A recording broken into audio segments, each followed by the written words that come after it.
You've been sold this lie somewhere along the way. Someone told you the secret to success on social media channels is all about trendy content, cool girl aesthetic, and going viral. But here's the kicker. None of that matters if you don't nail this one thing.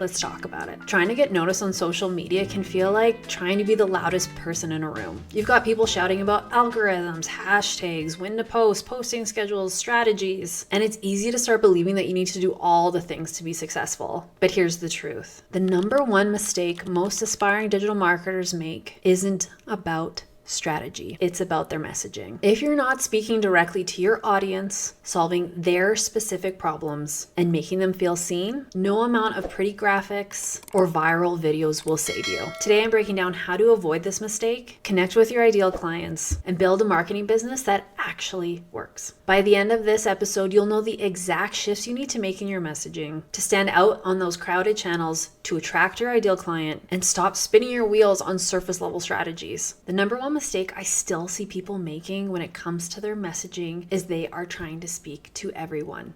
We all know this, yet we all get freaked out when it's time to create a piece of content and use words that might not include everybody. Guess what? That's exactly what you need to do. If you are speaking to everybody, you are speaking to no one. Classic marketing advice I always give. Because the more specific you get, the more you talk to one person, they're going to feel like they are being seen, they are going to feel heard, and they're going to know that you understand their problems, their pains, and their issues, and you can help them. Generic messaging is just that. It's generic, it's mediocre, it's average. You need to start specifically speaking to somebody. Now, here's the other piece of it. You're still going to attract other people. Okay, just because you're specifically talking to one person doesn't mean that other people aren't going to be interested in what you have to say.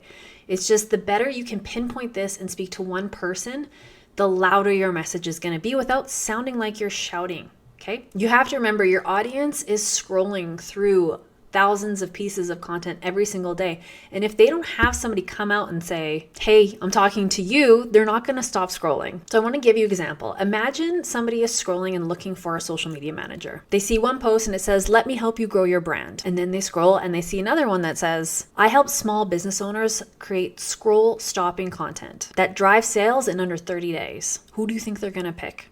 Exactly. The other key thing here to remember is that your messaging isn't about you. It's about your audience. It's about making them feel heard, seen, and understood. When they see themselves in your content, they trust you and they know that you can help them. So here's the exact steps that you're going to take to make sure that you are dialing in your messaging. Step one, you need to identify who your ideal client is. What are their fears? What are their pains? What are their challenges? What are their dreams? Where do they see themselves in 5 years? The second thing we want to do is create our content around these points. The key here is to use their language, not your industry jargon. You have to speak how they speak. You want them saying, oh my gosh, you're in my head. That's exactly what I was thinking. And the third piece here, don't forget, is that we want to show them the transformation, that if they choose to work with you, here's the dream outcome that they could have. When it comes to social media, we need to be social. So when you write this content too, don't get too professional.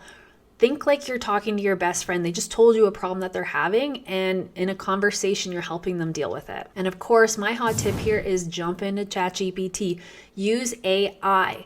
They can help you distinguish who your ideal client is, what their pains and fears are, and help you craft different messaging frameworks based off those things. This is exactly what I go over in the club. This is exactly what I do with my clients is I break down who their ideal client is, and inside I show you exactly how to do it with AI. I get it, niching down is scary and you're worried that you're going to exclude potential clients. But here's the thing, clarity attracts. When you speak directly to your ideal client, you don't just attract them, you magnetize them. The clients that you may lose because they aren't attracted to your messaging, trust me, you don't want them to be your client anyways. I can almost pinpoint the content when I started changing my messaging to be hyper specific to my ideal client to when it's generic. The posts that are very specific do very well, shocker. The ones that are more generic, Not so much. And when I say do very well, these metrics all mean something different. I mean, I'm getting DMs, I'm getting emails.